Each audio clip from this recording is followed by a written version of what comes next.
Para sa mga pulpul. Para sa mga abusado, arogante, walang kwentang nilalang nagtatago sa titulong public servant.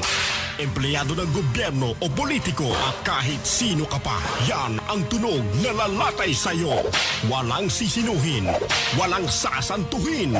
Basta't tiwali, gigisahin ni Percy Lapid. Si Percy Lapid, dito sa Lapid Fire. Lapid Fire! Percy Lapid, matatag na sandigan ng mamamayan. Pader na di kayang gibain. Ni naman, kahit mga ulupong sa pamahalaan. Lapid Fire! Lapid Fire! Lapid Fire! Magandang umaga. Congratulations. Tagahanga mo kami. Hindi mo lang nakakuha. Matagal na kami nakikinig sa'yo. Kasi magandang programa mo. Bukod sa mayroong tinatalakay na tama sa bayan, mayroong humor. At saka bilib ako sa'yo. Kasi nung minsan, parang nagagalit yung babae sa'yo. Pero hindi mo pinatulang, cool ka lang. Ang ganda ka. Tira mo ka ako yung si Percy ka ako. Magaling talaga ako. Talagang kaka ko. Maganda ka makiharap sa tao. Congratulations. Babati lang ako sa'yo at more power. Keep it up.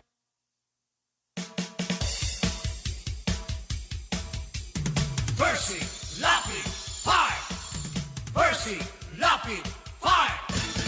Tapang mo'y kakaiba, walang takot sa pagbira. Oh yeah! Oh yeah!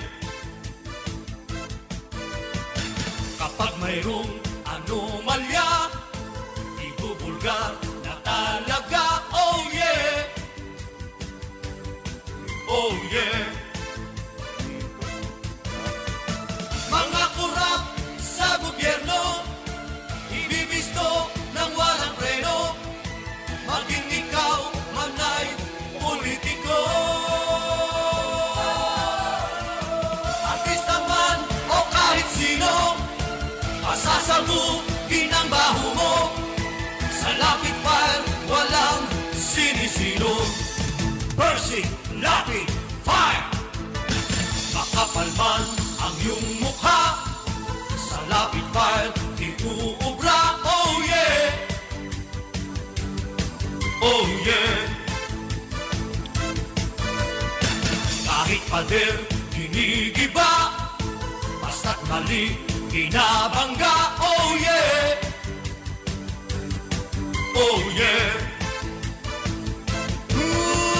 Mga kurap sa gobyerno, ibibisto ng walang preno, maging ikaw man ay politiko. Artista man o kahit sino, pasasabukin ang baho mo. Sa Lapid Fire, walang sinisino. Percy Lapid Fire! Percy Lapid Fire! Percy Lapid Fire! Percy Lapid Fire! Percy Lapid Fire! Percy! Ang balitang ito ay hatid sa inyo ng Hataw. Number 1 sa balita, basta tabloid. Hataw! Walang preno kung bumatikos. Malalim at makatwirang komentaryo. Mag-ingat ang mga politikong gumagawa ng kalokohan at baka kayo ay tamaan ng Lapid Fire! Hindi po pala mga kaibigan, 50 katao lamang ang namatay sa sakit na COVID sa Saudi Arabia. Mga kaibigan, ito po ay 107. Tama ba tayo? Hindi ho 50 mga kaibigan. 107 po ang namatay sa coronavirus na hindi naiulat ng ating pong gobyerno sa ating bansa. Ano ho? At yung pong co-warranto petition nitong si Solicitor General Jose Calida ay ibinasura po ng Korte Suprema. Samantala dito po naman sa kaso nung anak ni Sharon Cuneta, na identified na daw po ito ng Department of Justice Cybercrime, ho. Yung pong kinaroroonan nito pong ng baboy dun po sa anak ni Sharon Cuneta. At sinasabi po ngayon, ito pong sinibak na Special Advisor ng National Task Force on COVID-19 na si Dr. Anthony Liachon, na ang dahilan po ay politika, mga kaibigan, doon sa unceremonious na pagkakasibak sa kanya sa pwesto. Ito ho namang Bureau of Internal Remedyo, mga kaibigan, ang bubuwisan lamang daw nila yung pong mga major online sellers. Alamin natin mamaya ito kung ano po yung ibig sabihin niyang major online sellers at kung sino-sino po yan. Kung sa bagay po, mga kaibigan, tayo'y sanay na, lahat ng mga sumasabit dito po sa kasalukuyang administrasyon ay pinagtatanggol pa ni Presidente Duterte, mga kaibigan. Hindi naman na tayo nagtataka kung ito rin ang kanyang sinasabi sa kaso nitong si Secretary Francisco Duque III.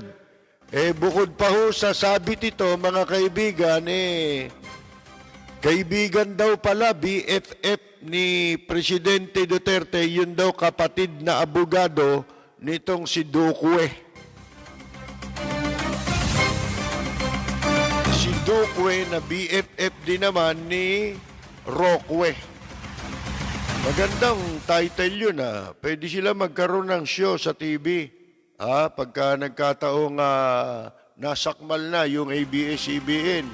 Pwede tayong gumawa ng show na ang pamagate, Roque and Duque. At meron din ho palang nagpatiwakal, mga kaibigan, sa bansang Kuwait, Isang OFW ang nagpakamatay sa pamamagitan po ng pagbigti sa sarili. Hindi pa ho alam kung ano ang dahilan nito, mga kaibigan. Wala naman siya siguro sulat na naiwan dahil ito ho'y napabalita sa kumakalat na video na kuha noong pong mga kababayan din natin na OFW sa bansang Kuwait. Yan po ang ilan sa mga pag-uusapan at ibabalita namin sa inyo, mga kaibigan, sa kabuuan po ng ating pagtatanghal ng palatuntunang Rapid Fire na inyo pong napapakinggan pagsapit po ng alas 10 ng gabi hanggang alas 12 ng ating gabi.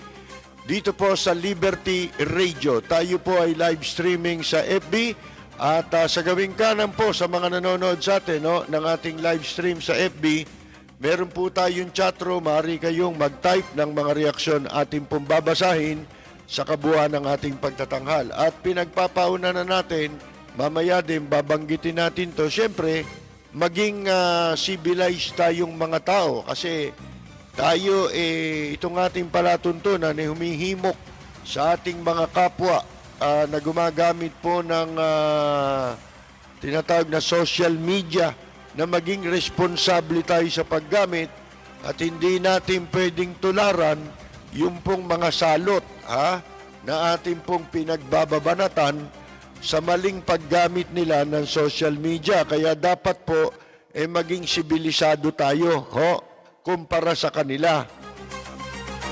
Huwag tayo magtaguyod dito ng away-away sapagkat yun ang gustong mangyari nila.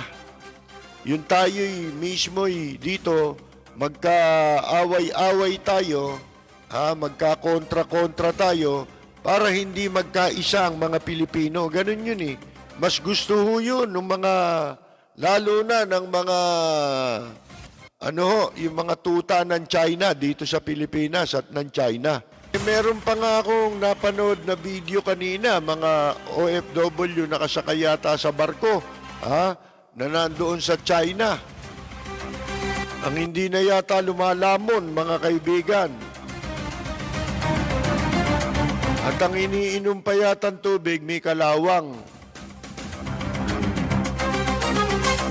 Anyari sa OFW natin, kala ko ba pangako nila, wala na nga alis na OFW dahil may trabaho na rito. Ha ha ha ha ha. Walang preno kung bumatikos. Malalim at makatwirang komentaryo. Mag-ingat ang mga politikong gumagawa ng kalokohan at baka kayo ay tamaan ng Rapid Fire!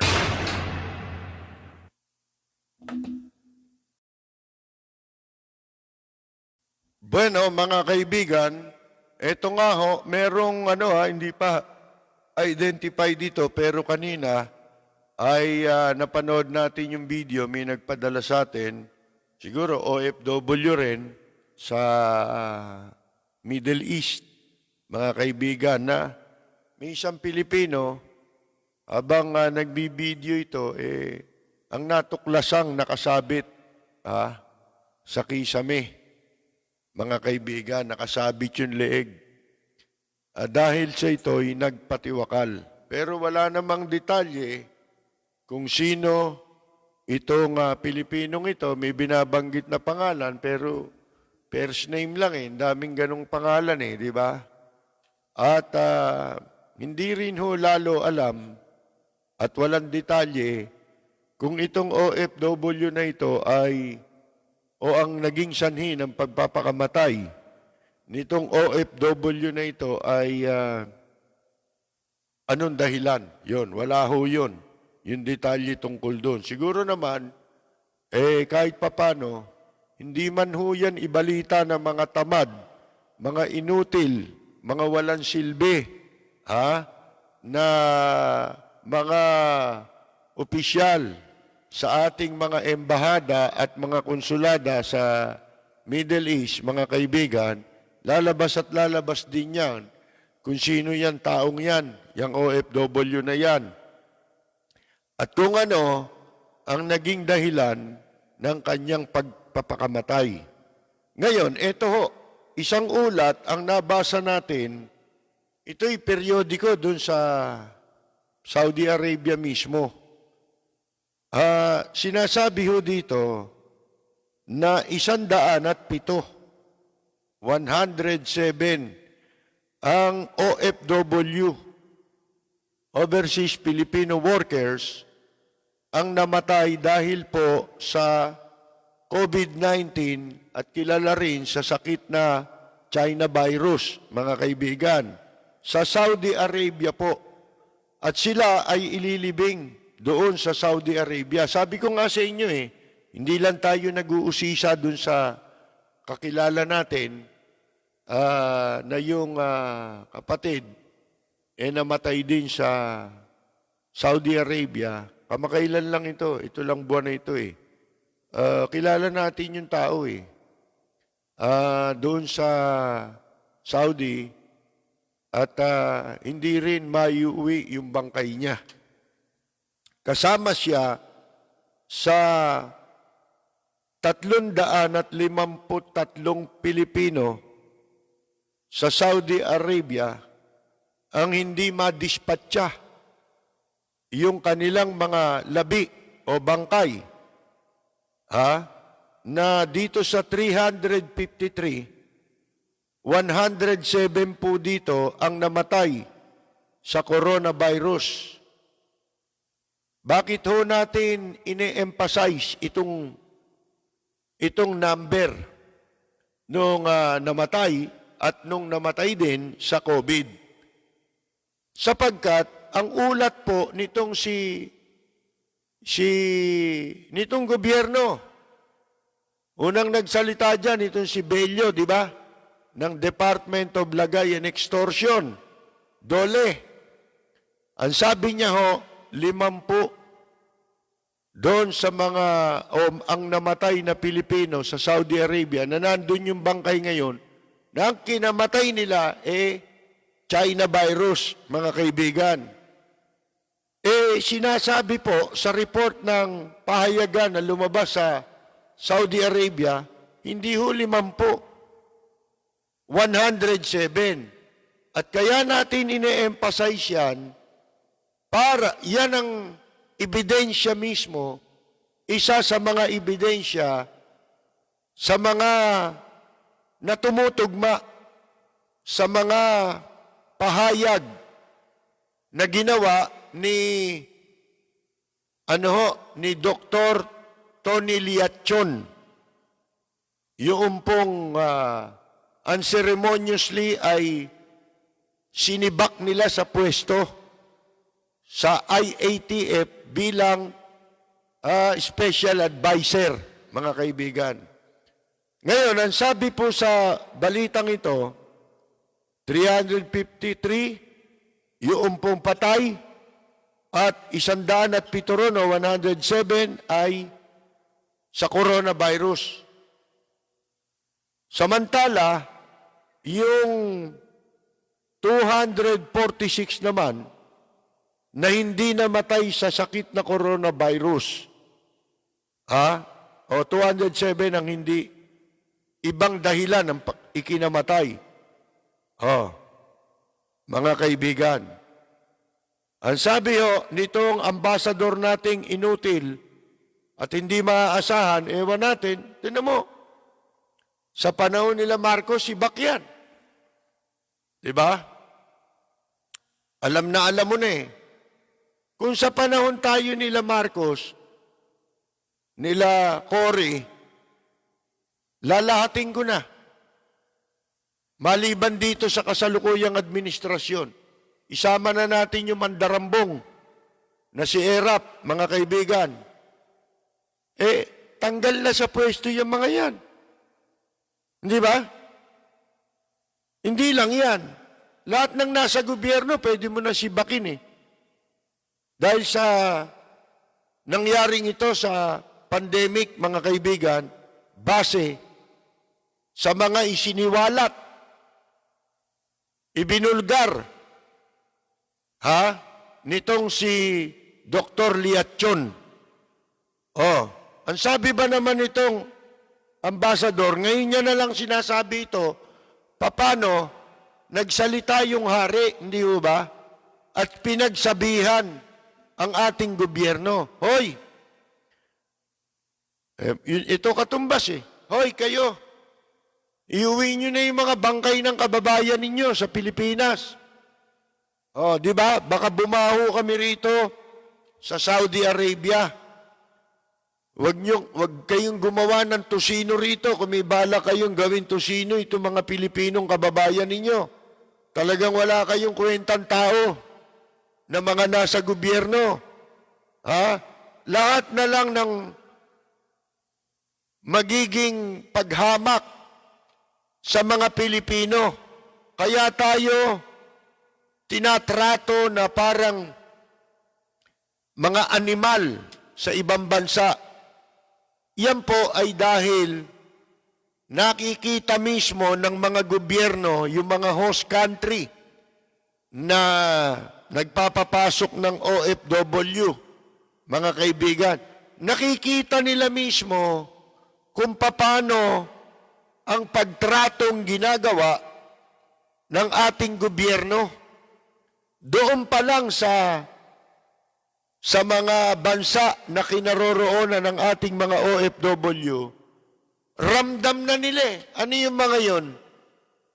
Mga manhid.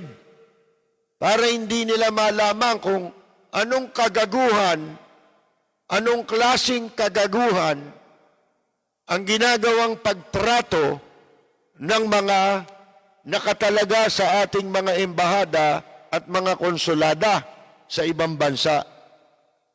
Ang sabi nitong inutil na dapat ay masibak, mga kaibigan, hindi sisibakin ito.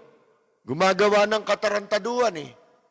Nakarinig ka ba na dito sa gobyernong ito kumuha ng hindi ng matino, kumuha sila ng matinong tao? Wala eh. Puro malalansa yung nilagay eh. Yung pinakahuli nga, yung John Bertis, di ba? Naika nga po ilang beses na sumabit.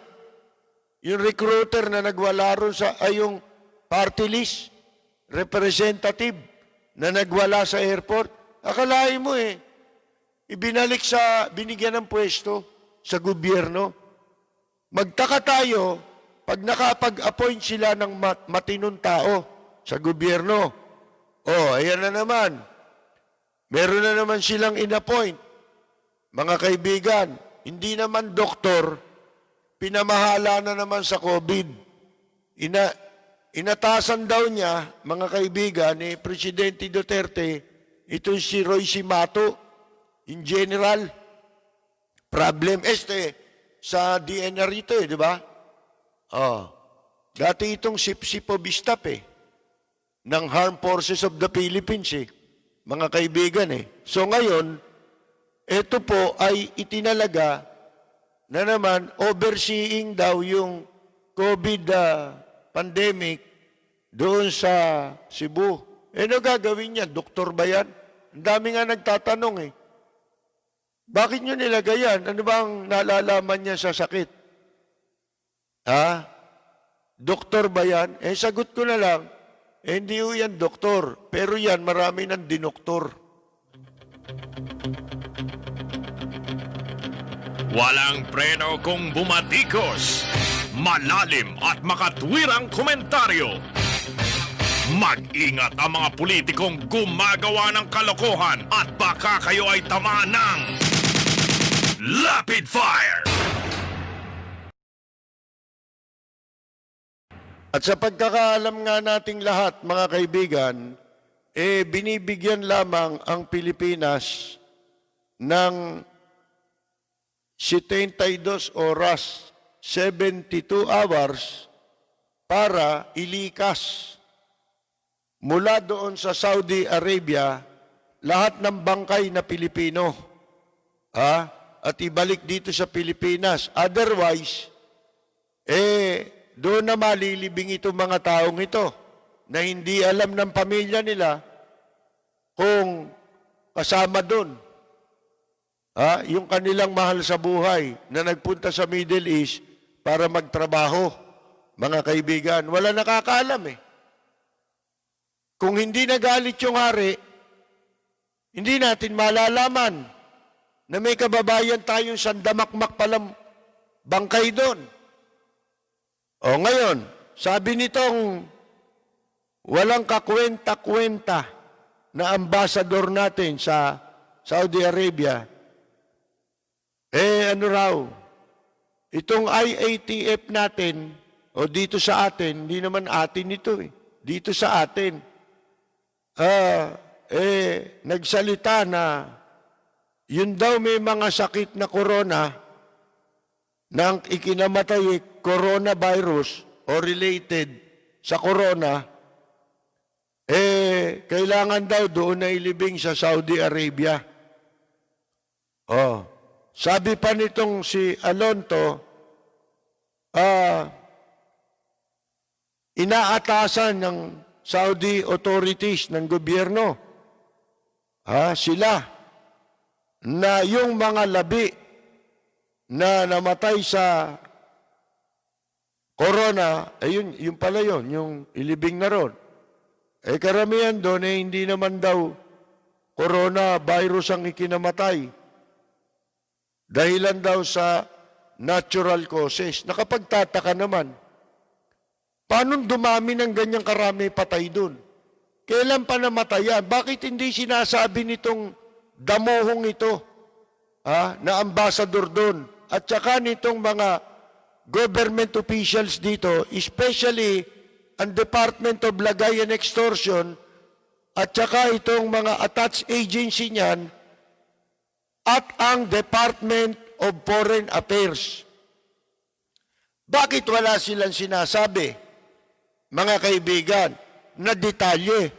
Bakit tayo, unang-unang tanong, bakit tayo nagkaroon, itabi muna natin yung may namatay sa sinasabing COVID-19 related ang pagkamatay. Ito munang iba na mahigit kulang-kulang sa 300, mga kaibigan. Paano tayo nagkaroon ng ganyang karaming namatay na Pilipino ron?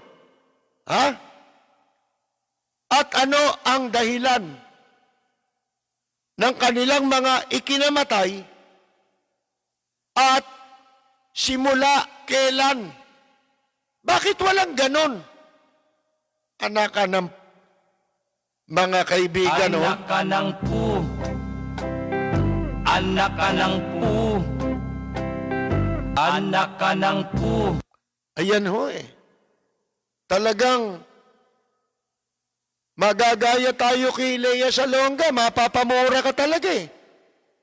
Isipin mo, ang patay natin doon eh. Ilan? 53. Kailan namatay itong mga to? Hindi ba? Di ba tungkulin nila yun na ipaalam sa atin? Lalo na sa mga kamag-anak. Eh di ba, may mga insidente.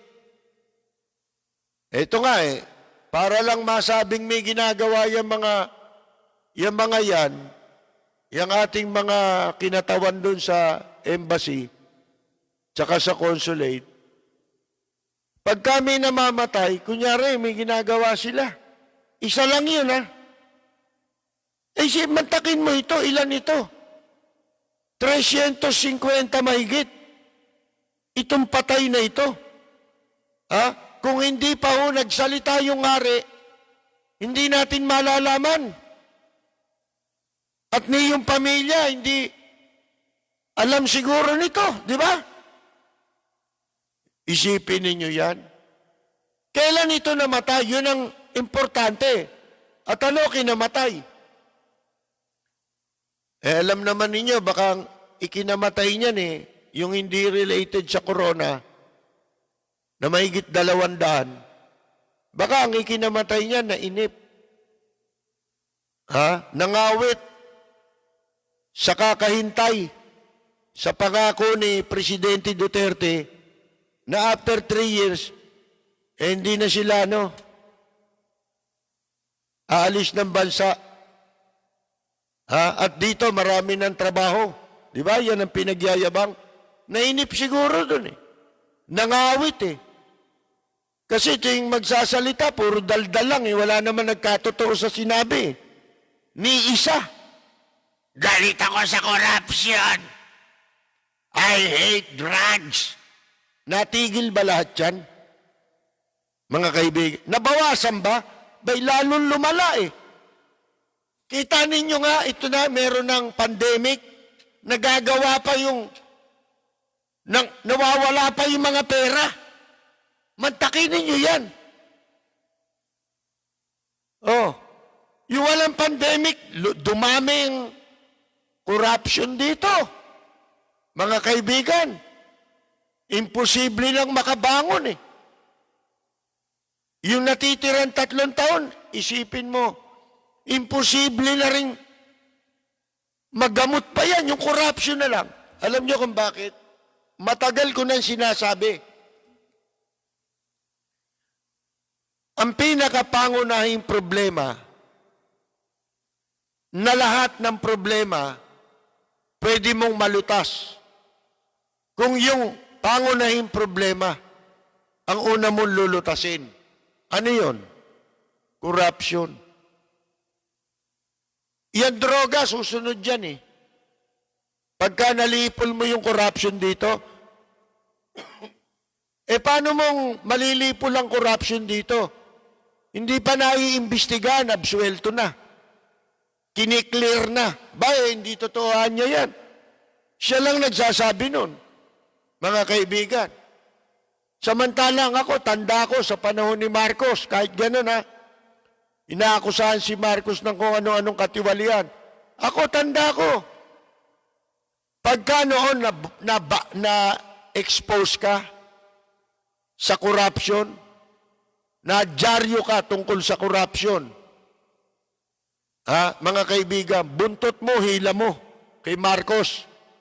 Natatandaan ko si Jolie Benitez, naging minister ng ng human settlement kasi nasa media na tayo noon. Sumabit yan eh sa anomalya eh. Di binabanatan siya. Nandun yata kami sa Malacanang dahil may meeting ng nagpatawag ng meeting ng mga broadcaster si First Lady, si dating First Lady Imelda Marcos. Bago yung meeting, nakita namin dun si Jolie Benitez. Ito, tandang-tanda ko mga kaibigan. Sino yung Jolie Benitez? Mga kaibigan, ang Minister ng Human Settlement, si Mrs. Marcos. Yan ang deputy niya. Very close yan kay First Lady. At alam naman ninyo, sa panahon ni Presidente Marcos, pagka ikaw ay identified na tao at malapit kay dating unang ginang Imelda Marcos, mahirap kang masibak sa pwesto. Yan isang araw, nandoon kami. Habang naghihintay kami ng oras, siyempre may scheduling yan. Ang daming tao ron Nakikita ko pa nga doon yung ambassador ng Amerika, si Bosworth. Yun ang ambassador dito sa Pilipinas. Mga kaibigan, ultimong yun, pinaghihintay ni Marcos yun. Kaya galit kay Marcos yun Mga kaibigan, si Stephen Bosworth, yung ambassador na yun. Paano? Itinatrato sila na pareho sa iba. Pinag-iintay. Kung sino yung una sa listahan, yun ang ine-entertain, o kaya yung mas importante. Nakita namin doon si Jolie Benitez. Alam nyo, sabi ni First Lady, narinig namin, you fight back. Pero ganun pa man, natanggal din si Jolie Benitez dahil sa katiwalian. Dito iba Magsabi kayo dito na sumabit sa anomalya, mga kaibigan, na hinayaang maging malaya ang investigasyon. Wala. Katunayan, walang natuloy investigasyon sa bunganga. Pero natuloy, wala. Simulan mo dun sa kaso ng iskandalong malaki dun sa Department of Tourism. Yun ba ini-expect mo, paniwalaan pa kayo? Eto ngayon kay Duque, inaasahan nyo, paniwalaan pa kayo na ikakampanya ninyo ang pagsugpo sa katiwalian? Sino maniniwala sa inyo? Ano sabi raw ni Presidente Duterte? Handa niya raw isakripisyo ang kanyang may sinabi, mga kaibigan itataya ko ang reputasyon ko. Nako. Alam niyo, pag sinabing reputasyon, sa Amerika, kasi nung napunta ako Amerika, alam niyo naman, ang alam nating reputation, meron kang reputation, di ba, na maganda. Doon pala sa Amerika, pag sinabing meron kang reputation, masama yun. Mga kaibigan, tataya niya raw yung kanyang reputasyon kay Duque. At walang pagnanakaw na nangyari. Mga kaibigan, walang pagnanakaw na wala yung pera. Dito, yun ang laging kaso rito sa Pilipinas. Bagay, hindi lang naman ngayon, pero grabe ngayon. Yung iba, umusad At least sa panahon ni Panot, merong mga nakasuhan, nakulong ang mga senador, mga kaibigan, dahil sa pork barrel. Dito wala mga kaibigan. At yung sinasabi niyang itataya ko reputasyon ko at walang pagnanakaw na nangyari, yan din ang sinabi niya eh. Sa ibang pagkakataon eh. Kakambal din ito eh. Yung sinabi niya eh. Di ba? Hindi ako maniwala, mga ganyan. May peraan niya yan eh. Ha? Kaya raw siya hindi naniniwala, hindi niya magagawa yan, sabi raw ni Presidente Duterte. Yan kasi mayaman siya. Eh yun na nga problema eh. Sino ba rito sa Pilipinas ang mayaman? Tinutukoy ko yung mga ganyan, yung mga oligarch, yung mga malalaking negosyante. Oh, sama mo na. Number 1 sa listahan yung Meralco. Ha? Lahat yan. Oh, lahat ng mga nasa pwesto. Mga kaibigan. Ha? Sino ba dyan sa mga mayayaman na yan ang hindi suwapang? Ang merong kabusugan? Aber? Walang preno kung bumatikos. Malalim at makatwirang komentaryo. Mag-ingat ang mga politikong gumagawa ng kalokohan at baka kayo ay tamaan ng Lapid Fire!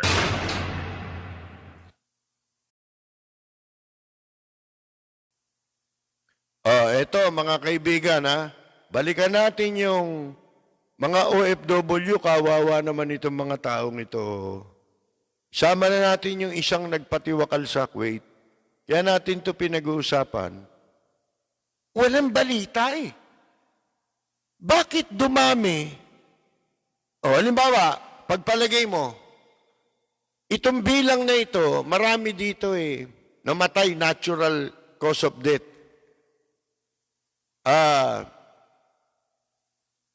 Pero, kailangan din maibalita yan, di ba? Pero hindi natin nabalitaan. Pero, tignan ninyo pag may isang pinatay, kailangan yung sensational lang kaso para malaman nating may namatay Ganun ba dapat yun? Halimbawa, may ginahasa, halimbawa, di ba? Katulad nung nangyari sa Kuwait. Yung inilagay sa freezer, 1 taon bago natuklasan, di ba? Mga kaibigan, dahilan ng, wala kasing walang nagsasabi kung kailan nangyari ito mga ito. Itong kailan namatay si ganon, si ganito, di ba? Bakit natambak yan, patay na yan? Ngayon, natural cause of death. Anong dahilan? Hindi kaya ito nagutom? Siyempre, mag-speculate ka. Kasi ba't ganyan karami? Kailan ito? Baka ito bang panahon ito ng pandemic? Ng lockdown? Namatay? Nangamatay itong mga taong ito? Saan? Sa gutom? Dahil napapanood na nga natin sa video, nagbabiral yung mga kababayan natin na namumulot ng basura dahil wala nang makain, baka sakaling sa basura, may mapulot silang pagkain. Mga kaibigan, ano ba kinamatay ng mga taong ito? Hari nawa, ito. Nung bago mag-eleksyon, presidential election, di ba nakatulong ng malaki sa kampanya nitong si Presidente Duterte yung suporta ng mga OFW? Naloko lahat yan dito maraming naloko, pero hanggang ngayon ayaw umamin. Takot na takot silang umamin na nagkamali sila ng pagboto. Di ba? Yung mga OFW, hindi kaya sa tindi ng kahihiyan ang ikinamatay niyan? Lalo na yung nagpakamatay sa Kuwait, yung nagbigti. Siguro, baka nung eleksyon yan pa nagmumura sa ibang tao Di ba? Talaga nga. At nung tapos na eleksyon, baka Lahat ng kalaban sa politika, pinagmumura pa niyan eh. Yung pala, nung magigipit na sila, dahil wala na silang malamon at hindi sila inaasikaso ng gobyerno natin, hindi nila maamin na nagkamali sila sa pagboto kay Presidente Duterte at dahil sa matinding kaiiyan, nagpakamatay na lang. Walang preno kung bumatikos. Malalim at makatwirang komentaryo. Mag-ingat ang mga politikong gumagawa ng kalokohan at baka kayo ay tamaan ng Rapid Fire! Tingnan ninyo, sinasabi pa nitong ambasador doon na si Alonto.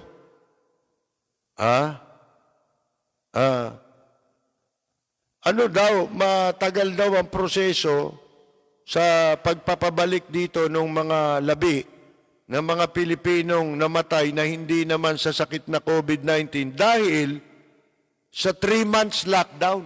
O, tingnan ninyo. Kung ang sanhi 3 months lockdown, kailan mga namatay ito? Mga kaibigan, which limited the movement of public, even the flights are very limited from then to now. Hindi naman ipinagbabawal doon na sunduin eh. Di ba? Pinagbawal ba? Yung nga mismong hari nagsabi, iuwi nyo na ito. Kunin nyo na ito, mga patay nyo. Mga kaibigan. At sabi nitong Labor Secretary, meron daw 282 na Pilipino sa Saudi Arabia na for disposition, in which 50 of them are died because of emerging coronavirus. Doon pa lang eh. Tama si Liatchon eh. Ano yung sinabi ni Liatchon? Yung kawalan ng ano raw?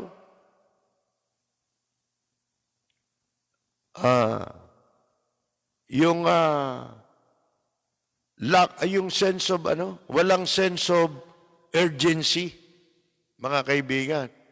Pero pagdating sa babae, may ano yan? May sense of urgency ang mga yan. Mga kaibigan. Iba naman pala yun. Mga kaibigan. Ito nagpapatunay na tama si Liatchon Hindi nila ipinagtatapat yung totoong bilang. O pagpalagay natin, hindi alam nila yung totoong bilang. Ano tawag mo ron?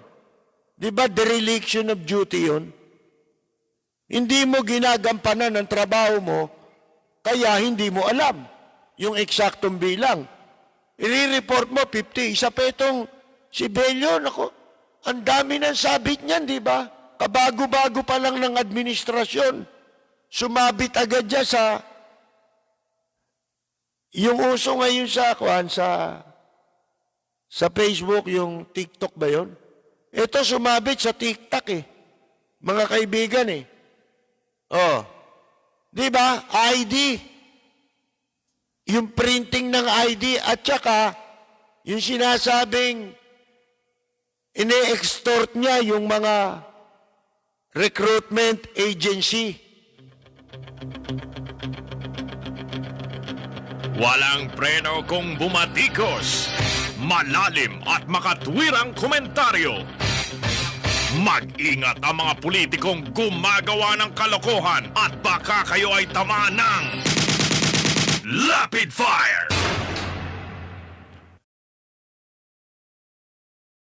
Ang Supreme Court po en banc, ibig sabihin yung buong Supreme Court ito, 15 miyembro en banc. Ngayong araw na ito, ibinasura po yung inihain na co-warranto petition nitong si Solicitor General Jose Calida laban sa ABS-CBN Corporation dahilan daw po sa pagiging moot. Wala na eh. Wala nang hinahabol, wala nang ibig sabihin yung kanyang petisyon na overtaken ito ng pangyayari. Ano yung pangyayari? Yung ang National Telecommunication ay nag-issue ng cease and desist order at tumigil na ang operation ng ABS-CBN na ang may prangkisa yung pong kanilang radio at television. Pag sinabi mong television, yun yung free TV. Alin-alin ba yung mga free TV na yan? Yung mga nasa mababa. Di ba? Na frequency sa channel pag pinihit mo. Di ba? Yan yung free TV. O kung hanggang ano yan, mula sa 1, 2, 3, ano ba yung mga channel dito? 2, 4, 5, ano pa? 7, 9, di ba? 13. Yan. Meron pa yan eh. Ibang channel eh. Yun ang may prangkisa. Madalit sabi, binasura ng Korte Suprema yung co-warranto petition na inihain niya noong February 10 na di umano ang ABS-CBN Corporation lumabag sa dalawa pala eh. ABS-CBN Corporation and Convergence. Yung isa pang kumpanya, Convergence. Nilabag daw yung terms of their franchise, mga kaibigan.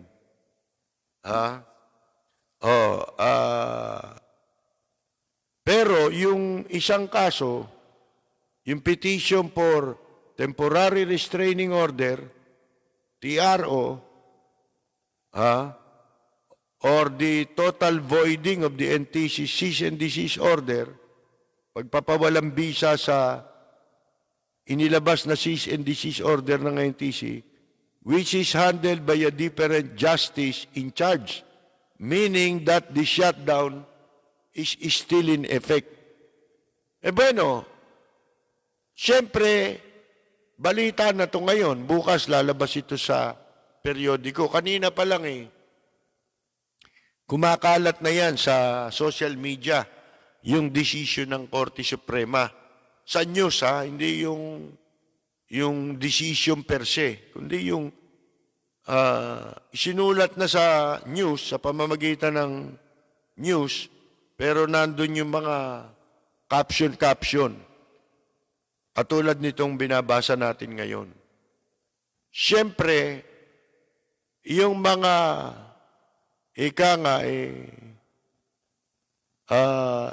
against sa pagsasara ng ABS-CBN, siyempre matutuwa. Ano man ang dahilan kung bakit sila against sa pagsasara ng ABS-CBN, matutuwa. Kaya ano pa man ang kadahilanan nila.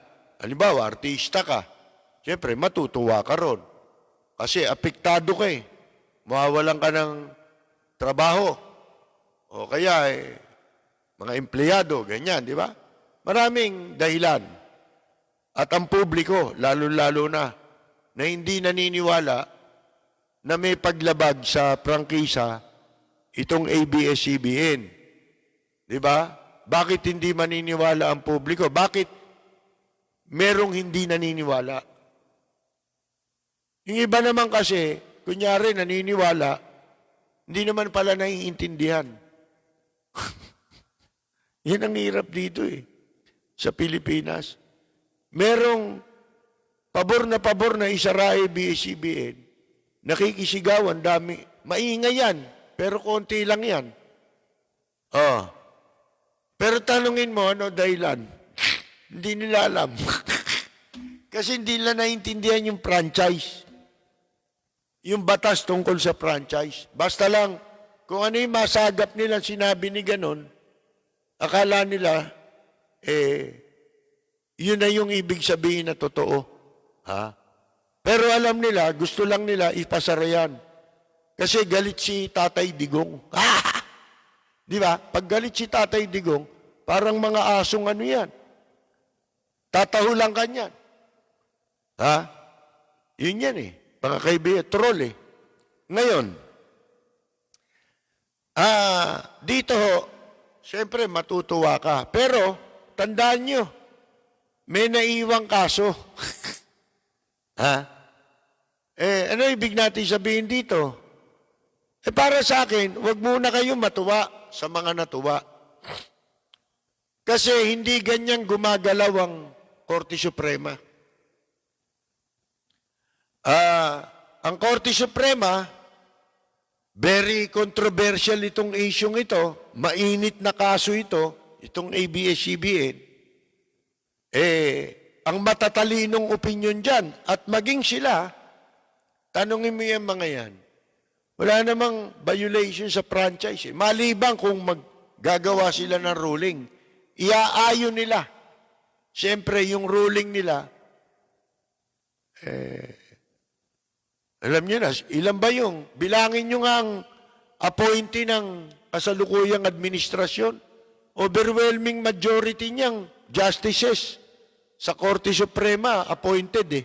Ngayong administration na to eh. Ngayon, pero sa totohanan hindi ako abogado eh. Pero nasa broadcast industry tayo matagal. Mga kaibigan. Marami tayong alam na paglabag. Pero isa man sa paglabag sa prangkisa, yun ang issue, paglabag sa prangkisa, wala pa silang naipipresent eh, na paglabag sa prangkisa.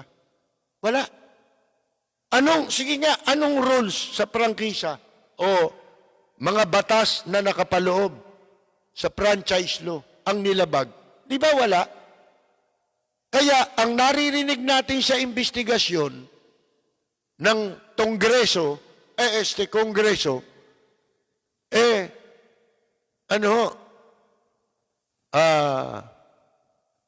walang kaugnayan sa prangkisa. Halimbawa, hindi raw nagbabayad ng buwis. Ano yun? Tax case yun. Di ba? Hindi yung kasama sa batas ng prangkisa. Binayolate daw yung corporation law eh. O di sa SEC yun. Di ba? Hindi mo pwedeng ihalo yun sa franchise issue. Meron pa ngang naglilitawan, di ba? Dati niya ako riyan, yung pala tinanggal. Ilan yung tinanggal dyan? Nagsasalita dati dyan. Tinanggal ako dyan. Di may galit ka. Ngayon, yung galit mo, walang pakialam doon sa franchise eh. Yung pagkatanggal sa'yo, hindi rin violation ng franchise yun. Mga kaibigan, yung pagkatanggal, may kaugnayan yun sa labor kung employee ka. At illegal ang pagkatanggal sa'yo. Di ba? Mga kaibigan. Ganun yun eh. Ba't mo isasama dyan? Kaya nga sabi ko, buti na lang ako, ito si Lopez, hindi umiihi sa karsada ito.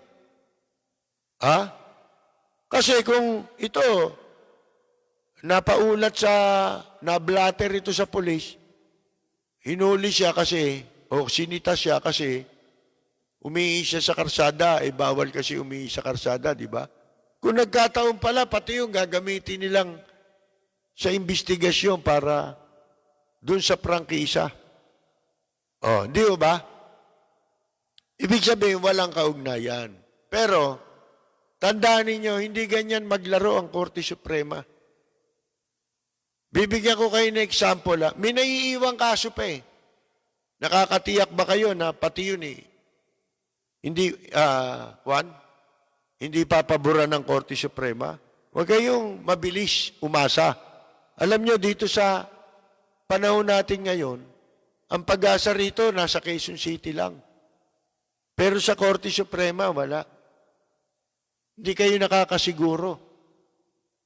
Oh, ito Ganito maglaro Korte Suprema kasi controversial ito eh.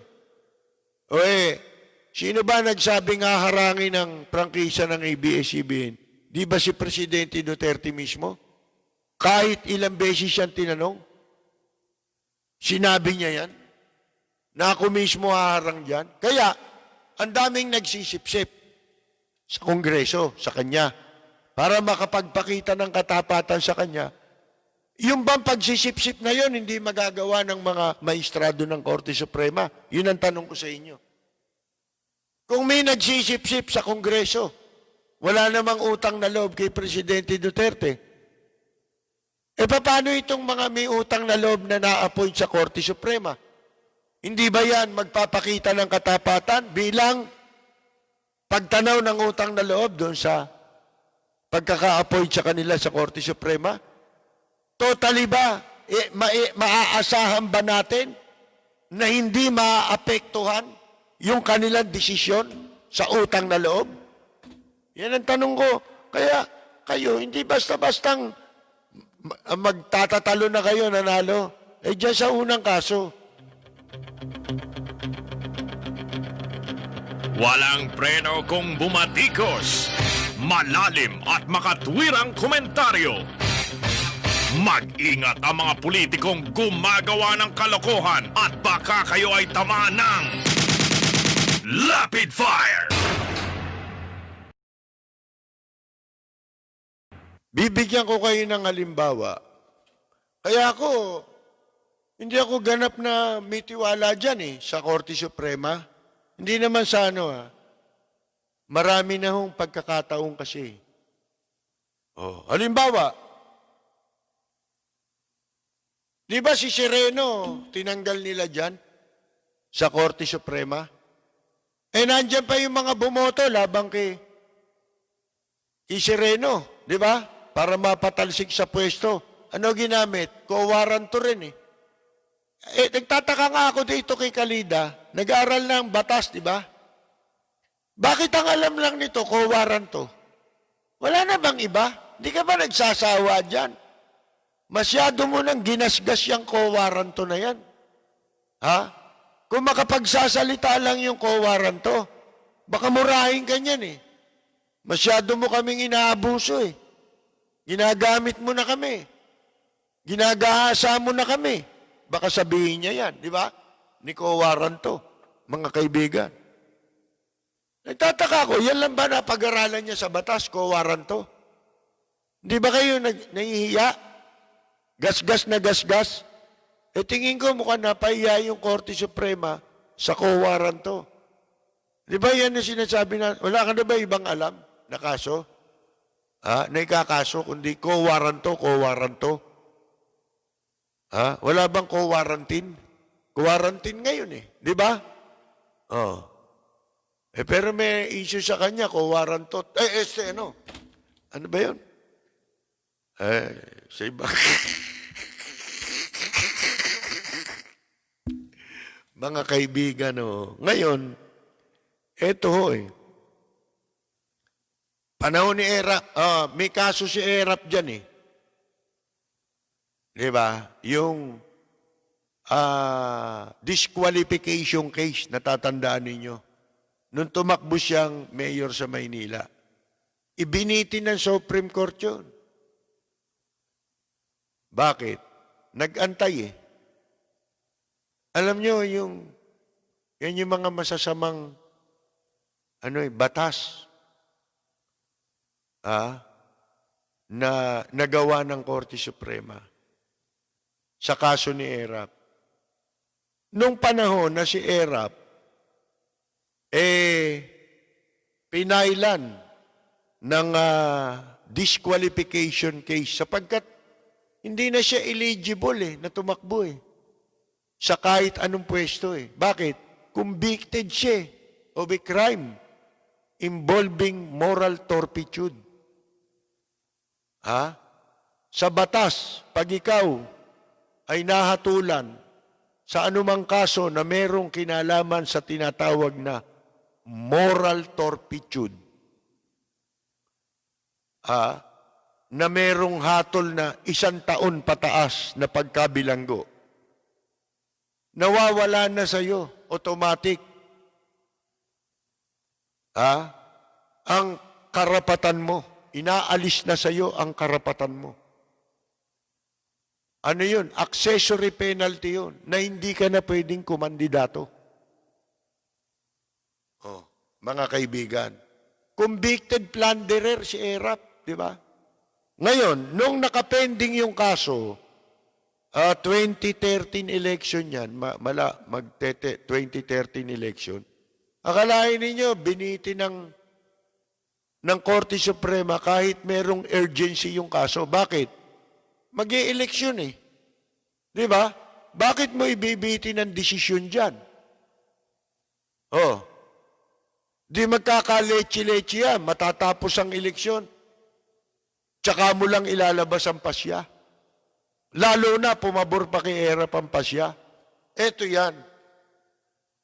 Nung panahong yon na nakahain ang petisyon, disqualification case labang kay Erap Estrada, meron ding kaso na nakahain labang kay anak ni George Estregan, kay E.R. Ejercito, kay Asyong Salonga II, mga kaibigan. Di ba, naging governor yan ng Laguna. Disqualified yan sa COMELEC. Dinesisyonan siya ay hindi na maaring makatakbo. Dinisqualify siya. Tumakbo ngayon siya sa Korte Suprema. Nagkasabay yung kaso nila ni Erap doon. Ito tingnan ninyo.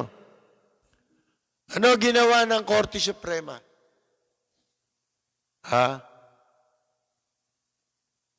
Dinesisyonan yung kaso ni E.R. Ejercito. At ibinitin yung kay Erap. Yung kay E.R. Ejercito, inaffirm, kinatigan ng Korte Suprema ang kaso labang kay E.R. Ejercito. Pamangkin ni Erap ito di ba? Para lang sa ganon, maisip ng tao na delikado si Erap, di ba? At mga kaibigan, para yung pagpabor ng Korte Suprema sa gagawin nilang pagpabor, kasi siguro mga buwan, ilang buwan, pagkatapos na isampa ang disqualification case sa Supreme Court labang kay Erap Estrada, marami ng balitang naglalabasan tungkol sa ganyan. Sa ganito. Anomalya na. May irregularidad na. Katunayan niya, hindi nilabas ng Korte Suprema kaagad Para na sa ganon, before election. Di ba? Kung kakatigan si Erap o hindi, nag-antay. Nagkaroon ng, kung magkano, ano nangyari? Alam ni Chodorte yan yung abogado ng Rappler, di ba? Ngayon, eto, ginagawa yan para bihisan ng kredibilidad yung mas malaking kaso na mapapaboran sa desisyon ng Korte Suprema. Isa-sacrifice yung isa para yung susunod na gagawin desisyon, bihisan nila ng credibility at maging kapanipaniwala at katanggap-tanggap na desisyon. Walang preno kung bumatikos.